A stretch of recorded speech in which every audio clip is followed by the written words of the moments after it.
मुंहिंजो नालो निहारिका उत्तमचंदानी आहे।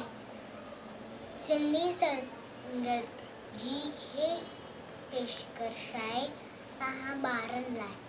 नानी जूं आकार हाथी ऐं कीली। हे पुराने ज़माने जी ॻाल्हि आहे। हिकु ॾींहुं हिकु हाथीअ जो पेर हिकु कीलीअ मथां अची वियो। भॻवान जी कुदरत, कीली हिकु तमामु नंढड़ा खॾड़ा मां हुजा करे बची वई।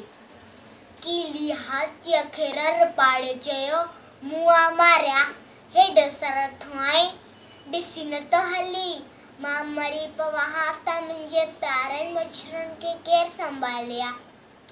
हाथीअ कावली चीच खे चयो, आई त तेरे जेतिरी ऐं हलणी आहे मूंखे सेखारण। हीअं चई हाथीअ पंहिंजे सूंड सां कीलीअ खे अहिड़ी धपुक ॾिनी जो कीली वीचारी उॾामन थी हाथीअ जे कन में पइजी वई। कीली हाथीअ जे कन में चक पातो। हेॾो सारो हाथी दर्द में टिपा ॾियण लॻो, हेठि लेथड़ियूं पाइण लॻो। कीली हाथीअ जे कन मां ॿाहिरि निकिरी आई।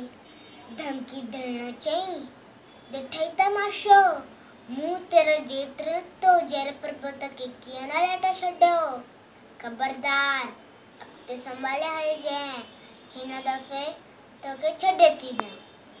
वॾा ॻाल्हि कंदा आहिनि त उन ॾींहं खां पोइ हाथीअ खे कीलीअ खां एतिरो त डपु थींदो आहे जो ॾींहुं राति पंहिंजा कन विङड़ी वांगुरु हेॾां होॾालो ॾींदो आहे। खेसि डपु लॻंदो आहे त मतां वरी न कीली कन में पइजी वञे।